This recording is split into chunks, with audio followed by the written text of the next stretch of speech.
Today, we're going to be diving into a really cool feature of Next.js, route handlers. If you've ever built API endpoints in Next.js before, you've probably used API routes. Well, route handlers are the newer, more powerful way to handle backend logic right inside of your app router. By the end of this video, you'll know exactly how to create, structure, and optimize your route handlers, and we will even create one together during this video. So let's go ahead and hop into it.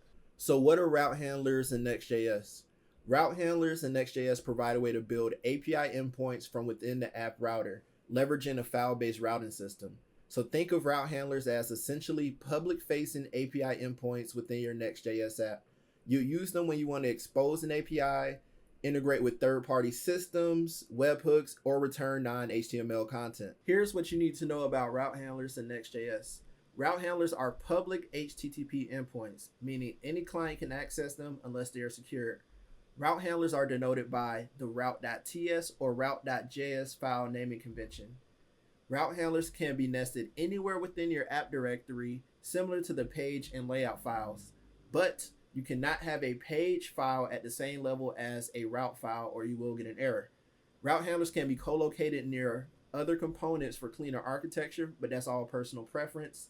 The following methods are supported by route handlers. So HTTP methods: get, post, put, patch, delete, head, and options. If an unsupported method is called, the route handler will return a 405 error. Each HTTP method is an exported async function, and route handlers can return JSON, HTML, or even streams. Let's get our hands dirty and make our first route handler in our Next.js project. So to begin, we're starting from the project root. And then from the project root, we navigate into our app router or app directory. And from there, we're going to create a new folder called API. This is going to house all of our route handlers. This is personal preference, but you can house your route handlers anywhere inside of this app directory as long as the route file is not on the same level as the layout file or the page file. So keep that in mind. But for now, we're going to house everything inside of an API directory. And inside of that directory, we're going to create a new folder called hello, just for our hello world route. So, and inside of the hello folder, we create a file called route.ts because remember, route handlers are denoted by route.ts or route.js depending on what type of project you're working in. So inside of here, we're going to be exporting an async function for whatever type of method we want to handle. In this case, we want a get request. So we've exported an async function for our get request, and all it's going to do is just going to return a simple message called hello world. So to test this, all we're going to do is run our app locally, navigate to the web browser,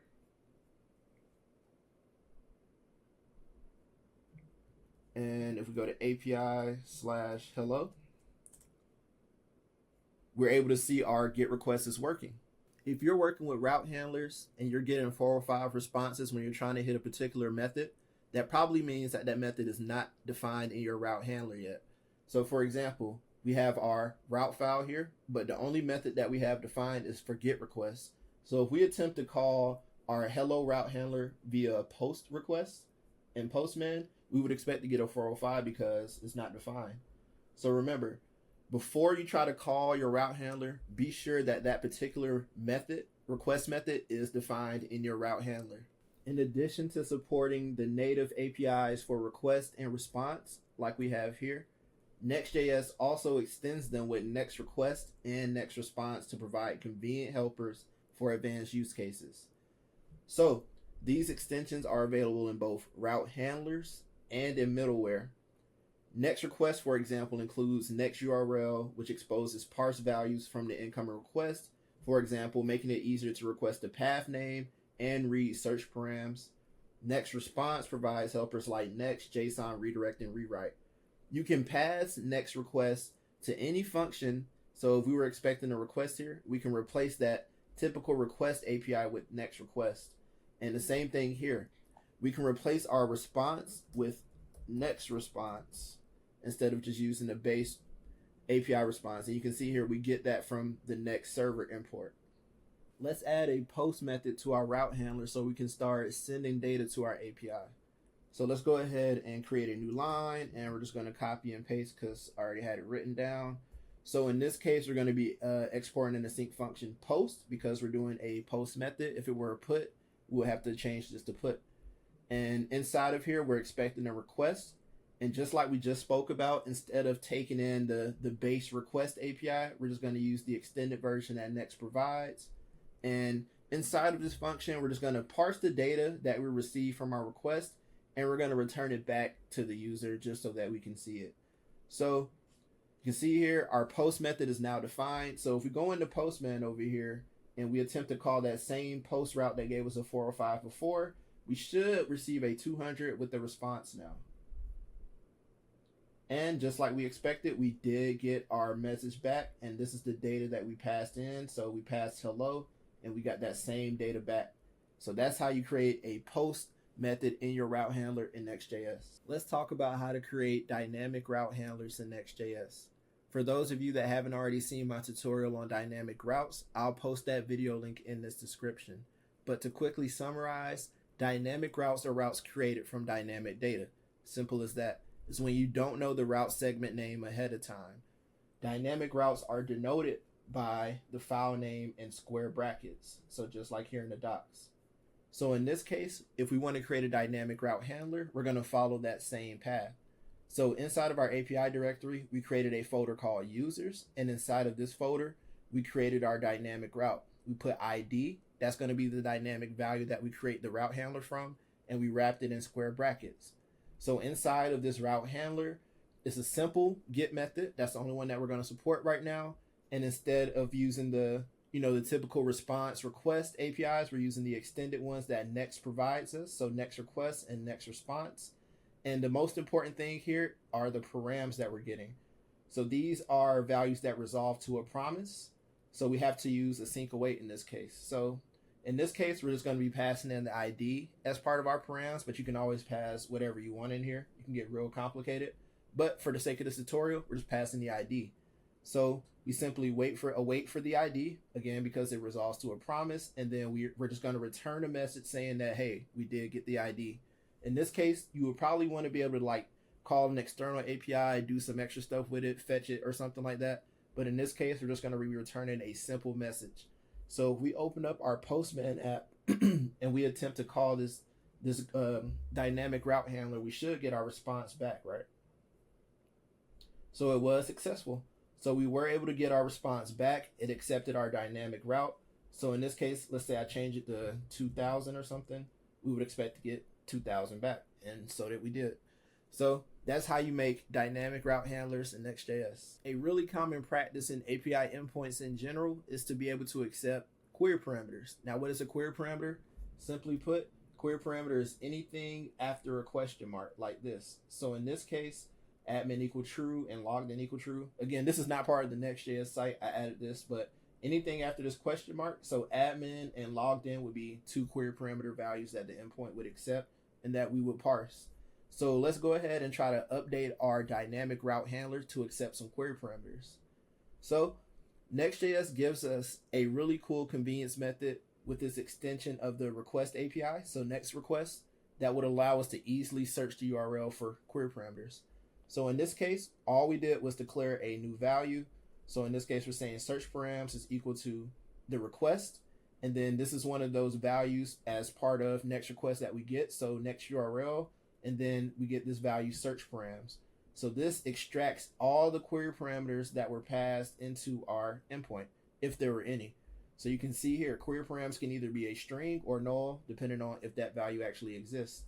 So I'm basically saying search params, find me the value populate if it exists. If it doesn't exist, it's going to be null. So now our endpoint would be adjusted to return the message that we had earlier, which is just the ID that we passed. And now we're also going to be passing back the query params that we received. So now if we go back to Postman and we attempt to pass in a query parameter populate, let's see what we get back. And you can see here, we got back our query parameter, the actual value for populate. Now if we set to a value that we haven't even looked for in our code. So remember, in our code, we're only looking for populate. But if we pass in something like admin, it should return null because, again, we're not searching for that in our get method right here. And as expected, returns null. So that's the simplest way to add or accept query parameters in your route handler. let's quickly talk about error handling in our route handlers. So we've created a new route handler in our API directory called create, and it's a simple post method. So inside of here, we're just gonna mock rejecting a promise. So pretend like we tried to call an external endpoint and something went wrong. So we should expect an error. So we just simply wrap our logic inside of a try catch statement, and then we return the response. So let's see what happens if we attempt to call this endpoint. So you can see we do get our message back, but something weird just occurred. If you notice, we're getting a 200 response back when we caught an error. That's something we don't want to do, as it could confuse the clients or whoever's consuming this endpoint on the front end. So let's go ahead and fix that. So to control whatever status you want, or to return a custom status from your route handler, you need to be sure to include an object, and inside of that object include status. So whatever status you want to return. So in this case, we want a 500 to be returned. We don't want a 200 to be returned in every case here. And then for our success case, we'll show 201. So this is really important. If you ever want to control your statuses being returned, whether it be an error status or just either instead of a 200, you want a 201, make sure you include this in your response object. So it'll be a separate object on its own, and inside that object you include status. So now if we attempt to call this endpoint, you can see here we do get a 500 response, which is what we want. And then if we undo this, or if we comment out our promise, our rejected promise, we should get a 201 response. And you can see here, we get a 201 response. So keep in mind, this is how you handle errors in your route handler. So nothing too complicated, try catch statements, but make sure in general, and regardless, is in your route handlers in general, make sure you always return whatever status that you want, so you're not returning 200s for everything. Finally, let's talk about when to use route handlers versus server actions. So as a quick rule of thumb, route handlers are essentially API endpoints within your application. So you use them when you need an endpoint that external services or multiple clients can consume, or you're dealing with HTTP methods, JSON APIs, or webhooks. You will use server actions if the logic is only used inside of your app's UI, or you're handling form submissions, mutations, or local server logic. And that's how you work with route handlers in Next.js 15. I hope you all found this video helpful. If you did, don't forget to like and subscribe if you haven't already. I appreciate you guys for stopping by. More videos will definitely be on the way soon. And until next time, peace out.